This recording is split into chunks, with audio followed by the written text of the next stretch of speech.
Hello Pixies, and welcome to or back to my channel. It's Zoe here, and today we're gonna do a video that this is actually my fourth try in trying to film, and we're just hoping that today is gonna be the day it works out, because today's video is more so a guide than anything else.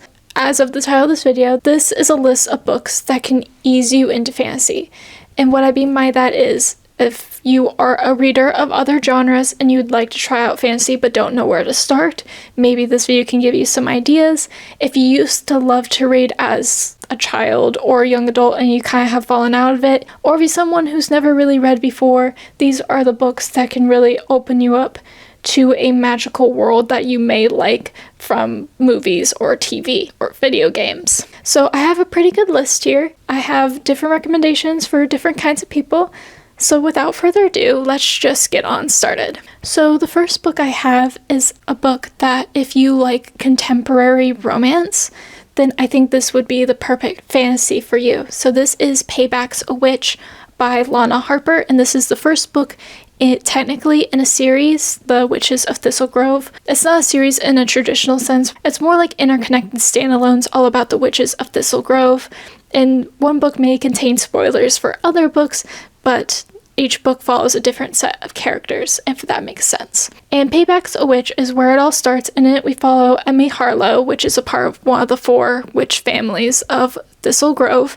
This is set in the modern times, and they have cell phones and such, so it's very urban fantasy. It's not in our world, but then there's a secret magic world because the other residents of Thistlegrove don't know that these 4 prominent families are in fact witches. But to get back to the story, we follow Emmy Harlow, and she has been gone from Thistlegrove for quite some time, so she has lost her magical powers, because the way that works is that the witch's powers are tied to Thistlegrove, and the further you stray from it, the more your powers start to deplete, but if you go back, they come back, essentially. But Emmy has been gone for quite a while. She convinces herself she wants more to life, but really it has to do with Gareth Blackmore, another witch from one of the prominent witch families, and he broke her heart a long time ago. But she is summoned back to Thistlegrove because her parents are laying on this massive guilt trip to host a tournament that happens every once in a while between the 4 witch families, and whichever witch family wins, they get this prominent status and they get more power than the rest. So Emmy agrees to come back to host this tournament. But when she goes back, she runs into Talia Abramoff, who has just been broken up with by Gareth Blackmore, and also Emmy's best friend, Lyndon Thorne. Both these girls are from the other witch families, was also seeing Gareth Blackmore at the same time, and the girls didn't know. But now they want revenge, so they want Emmy's help in order to collaborate so they can bring down the Blackmore family. It very much has a contemporary romance plotline, while also having a magical plotline, but it's not so magical that you're confused as to what's going on. It's explained very well. The language in this book is closer to a contemporary romance than to an epic fantasy. So if you love a contemporary romance story, then I think this is the perfect segue into the fantasy genre by sticking with what you know, but having a more magical twist to it. I think these books are really fun. I wouldn't say that I'm a contemporary romance reader at all, but I still love these books because I think they are magical and they are fun, and they have really interesting plot lines. I've only read 2 out of the currently 5 books in the series, but I think they're really good. And I'm also excited to continue on with the series. Next up is for my horror fans out there, and this is Gallant by V.E. Schwab. In this book we follow Olivia, and Olivia has lived in this school for girls her entire life. Well, basically her entire life since her mother's death. All she has of her mother is this journal, and in this journal she tells her daughter to never ever go to Gallant. But Olivia has no idea what this is, but Olivia knows that there's something strange about her because she cannot speak. Unlike other girls, she physically cannot do it, but also she can see these ghoulish creatures everywhere she goes. Then one day she receives a letter from a mysterious uncle who she's never heard of mentioned in her journals, and he says that he never knew that she existed, and he wants her to come home to Gallant. And even though her mother warned her through the journal to never go back to Gallant ever, she goes anyway because this is her one chance to finally have family and to get out of this horrible school for girls. So she goes to Gallant, but when she arrives, she learns that the uncle who quote unquote sent the letter has actually been dead for over a year, and no one else is very happy to learn that she exists in the first place. And so then she has to unravel the mysteries of Gallant. And I wouldn't say that it's like gory or psychological, it's just a bit of a spookier vibe, but we also have that secretive element. There's a bit of a mystery plot line. We're trying to figure out her past. We get like elements of her mother's journal. While this might not be people's favorite V.E. Schwab book, I do really think it's a good one. I think it is a really good gateway into fantasy because it's not too heavy on the fantasy, even though it does follow a fantastical plot line. It really blurs the lines between horror and fantasy. So if you're a big fan of horror books, then maybe that edgier, spookier, blurred line may really intrigue you and pull you into this more magical world and will help you open up to more magical storylines. Next up is a book that I think would be perfect for historical fiction readers, and this is Circe by Madeline Miller. This is quite a popular book, or at least it used to be a few years ago, but I haven't really heard of anyone talk about it lately. But this is one of those Greek myths reimagined type books. I think any of them could really honestly could be a good pick for you if you do enjoy historical fiction, but this is the one I'm going to be talking about. In this one, we follow the life of Circe, where she grew up, how she became the quote-unquote first witch, her escapades with Odysseus, and all these things. This is extraordinarily well-researched. It feels very classic, even though it has been published within the last few years, and it really does take that myth like story structure and elevate it with more detail that we are used to in books, but it's still very historical. I want to say it leans too heavily on magic. There is magic involved because Circe basically invents magic. It's myth meets history meets magic. Honestly, I think this book deserves all the hype that's gotten over the years, and if you haven't heard of it because you haven't been interested in more fantasy leading books in the past, then this one I think would actually be really perfect for you. Next up is one that I literally am going to have to read you off the screen in order to tell you what it is about, because it is so short, and technically I have not finished this book, even though I started it in 2023. I believe that this is the perfect book for sci-fi, like hard sci-fi readers who want to get into fantasy. And I know the lines between fantasy and sci-fi are very blurred to begin with, but I think this is a sci-fi fantasy. So like if you want to get into fantasy, but you just don't want to dive all the way in quite yet, and you don't really want to let sci-fi go, then this blend could really be great for you. And that is The Starless Crown by James Rowland. And this is the first book of the Moonfall series. And I'm just going to read you what it says because I'm just not going to be able to tell it in my own words at all. A gifted student foretells an apocalypse. Her reward is a sentence of death. Fleeing into the unknown, she is drawn into a team of a broken soldier who once again takes up weapons he's forbidden to wield and carves a trail back home. A drunken prince who steps out from his beloved brother's shadow and claims a purpose of his own. An imprisoned thief who escapes the crushing dark and discovers a gleaming artifact, one that will ignite a power struggle across the globe. On the run, hunted by enemies old and new, they must learn to trust each other in order to survive in a world evolved in a strange and beautiful and deadly ways, and uncover ancient secrets that hold the key to their salvation. But with each passing moment, doom draws closer. Who will claim the Starless Crown? I think this one's really interesting. I have read a good chunk of it. It's told in a way that if you don't enjoy more epic stories, then you aren't really going to connect with. But I believe if you are a fan of more epic or hard sci-fi, then this is going to be the perfect gateway into fantasy for you because it really does blend the two genres. The next book I have on the list is actually one that I wouldn't really say is a genre, but if you like dark academia kind of books, then I think this is going to be the perfect dark academia fantasy book to like ever exist. And that is A Dark and Drowning Tide by Alison Saft. In this book, we follow Lorelei, and Lorelei is a folklorist, and Lorelei has been chosen by her mentor at this college to basically lead, quote unquote, this expedition to find the Everspring, because the Everspring is said to be the source of all magic in the world, and the king wants this for himself. Lorelai must lead this expedition to find the Everspring, and on this expedition are 6 eccentric nobles who are all friends, childhood friends of the king himself, and they all kind of look down on her because she is basically the opposite of them. She is not nobility or any of that kind of sort. And one of these nobles is actually also her academic rival, Sylvia von Wolf, and Lorelai is absolutely obsessed with her. But then the expedition takes a turn very, very quickly because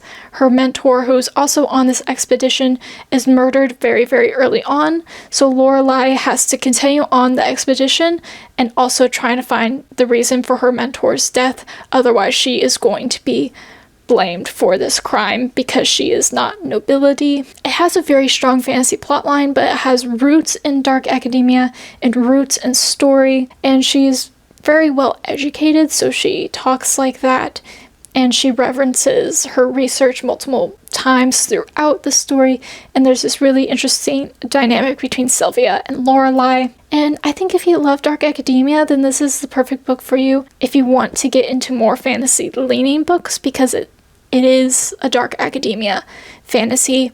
And honestly, I think this book is great. I would be happy if it were twice the length. That would mean it would be probably one of my favorite books of all time, but I still absolutely love it, and it's probably one of the newest books on this list, to be honest. Next up, I want to talk about, this is more so moving away from the genre thing, and I want to talk about if you liked to read as a kid, or if you liked Disney movies, or if you straight up just liked classic fairy tales. I think this could be a really good pick for you. And this is also one of the newer books on this list. This came out at the beginning of this year, and that is Heartless by H.G. Perry. And in this, we follow James, and James is newly orphaned, but then he becomes friends at this workhouse with a boy named Peter, and in order to have Peter be his friend, because he is older than James, he starts to make up stories of Neverland. But then one day, Peter vanishes, and James is found outside, broken on the ground, multiple bones broken, because James is the only one who saw Peter fly from the window and pursue the star. But no one believes James, and no one believes James when James says that the star was a fairy. So if that wasn't obvious, and if the cover wasn't obvious, this is a retelling or origin story of Peter Pan. This is actually a novella. It's very short. It's about 138 pages, and it is done spectacularly well. It has that classic fairy tale feeling that Peter Pan has, even though it isn't a fairy tale. And it takes everything that you subconsciously know about Peter Pan and kind of turns it on its head and really shows the tragedy of these situations. It makes a very, very compelling but also sad story. This is extremely well researched. If you know a lot about Peter Pan, then you're really going to appreciate that in this story. And if you like those classic fairy tale vibes, I think you really, really are going to enjoy Heartless. If you're just fairy tales and Peter Pan isn't exactly for me, I am more of a Ghibli movie lover, then the book I have for you is The Girl Who Fell Beneath the Sea by Azo, I think is how it's pronounced. Specifically, I think you will like this book if you really enjoy Spirited Away. In this book, we follow our main character. I think her name is Mina. Every year, a girl is sacrificed into the sea to go to the spirit world and be for the sea god because of these storms that ravage the world, and sending a girl down calms him. And they always choose the prettiest girl in the village. But the prettiest girl in the village this year is the girl that Mina's brother is in love with, and Mina doesn't want him to be heartbroken, so instead of having her go down, she actually throws herself into the ocean and goes to the spirit world. When she finds herself in the spirit world, she learns that things aren't really what they seem to be. The sea god is actually in an enchanted sleep. There's a mystery to be had. There's demons, gods, and spirits inhabiting the city, and Mina wants to wake the sea gods so that these storms stop happening. But she doesn't have much time because a human cannot live in the realm of spirits for very long. And there's a lot of beings who do not want the sea god to be awakened. I think this one's really fun. I wouldn't say it's like the perfect book by any means, but if you are a hardcore Ghibli lover, then this is absolutely going to be the book for you. It has the same kind of imagery, just in written form. It has a compelling story. It has everything. On the same track, if you do love Ghibli, but you want more of a story that's going to be a fast read, then I think this middle grade fantasy is going to be perfect, because this is Eva Evergreen Semi-Magical Witch, which I think is strongly inspired, or at least very much like, Kiki's Delivery Service. So Eva Evergreen wants to be a novice witch before her 13th birthday, because if she doesn't reach this rank, she's going to lose her magic forever. In order to become a novice witch, she has to help a town, and you have to be there for exactly 1 month, do something to help them in a big way, and get it signed off, like basically on a piece of paper by like whoever rules this town, for lack of a better word, that you did this great deed. And you have to come home by flying on a broomstick. But the only problem is that Eva Evergreen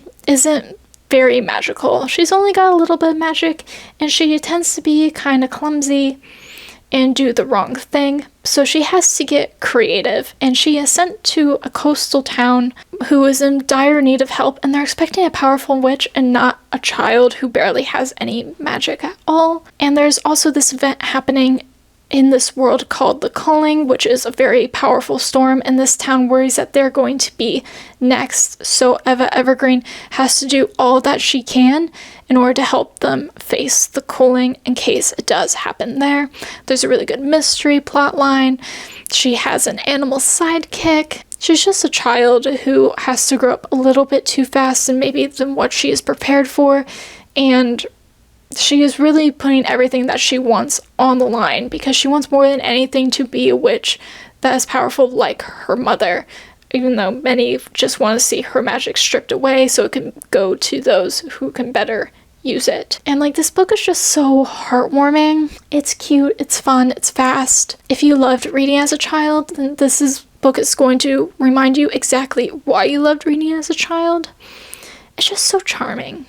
It's so charming. And now we're down to the last 2 books on this list, and these 2 books specifically are if, like, you want to read fantasy, but you don't really care about finding books to lead you into it, and you just really just want to go for it, then these 2 books are, I think, a great place to start, because they tend to be more classic YA, for lack of better term. And the first book I have on this list is Graceling by Kristen Cashore.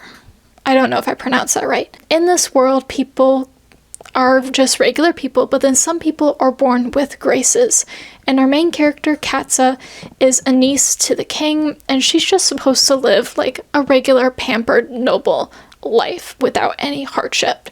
But then when she's about 8 or 9 years old, her grace reveals itself, and she has the grace to kill. So then she is brought to the palace to work as the king's personal assassin. But then she falls in love. This is, I believe, like the first YA fantasy book to have like an assassin main character, which is now such a big thing in the YA genre. But if you want to see what I believe is the origin of this trope, then you gotta start with Graceling, because if you read other books before Graceling, you can be like, this is just kind of basic YA fantasy. Basic YA fantasy stems from this book. Like, this is like where all those tropes basically come from. And has a strong romance plotline. I remember reading this as a young teenager, and I really loved it then, and it is written spectacularly well. And the other book I have on this list is also a young adult book, but I think it's very different than Graceling, because this one's strongly inspired by Lord of the Rings, which can honestly be a bit of a trickier read. But if you watch the Lord of the Rings movies and you're like, yeah, I want to read those books, maybe consider reading Aragon first. And this is the first book of the Inheritance Cycle, by the way, and this is by Christopher Paolini. And so this is about a boy named Aragon, well, a young man named Aragon, and one day he finds a blue stone in the forest, so he takes it home with him, thinking he got really lucky, maybe he can sell it for a good price. But then the stone turns out to be an egg and he has hatched a dragon. That's not such a good thing because dragon riders in this world have basically gone extinct because the king hates other dragon riders, because the king is one of the only ones left in this land and he wants all dragon riders to bend to him. But this king is real bad, alright? Like the epitome of evil, evil, evil. So then Aragon decides to be a dragon rider because this dragon has hatched for him, but now he has to go against the king and a long time of suffering and pick up like this ancient legacy. This is a really good dragon story, but it's told in a way that's very simple to understand. It has a lot of strong ties to Lord of the Rings and the way that the world and such is set up and this battle of good and evil, but it is really, really fun. If you haven't read it before, then it's a great place to start if you really want to get into more fantasy, especially epic fantasy type stories.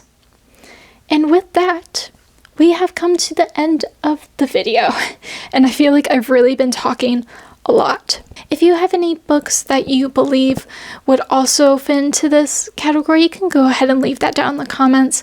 I'm sure people who came to this video really wanting to get into fantasy books may find that helpful, or if you have any feedback about any of the books that I chose, I would love to hear it as well. If you would give this video a thumbs up, I would really, really appreciate it. And you can subscribe if you want. I will be posting an awful lot of videos this month in December, so if you want to see more, you should stick around. And I guess that's it. So I guess I'm signing off now. Okay, bye.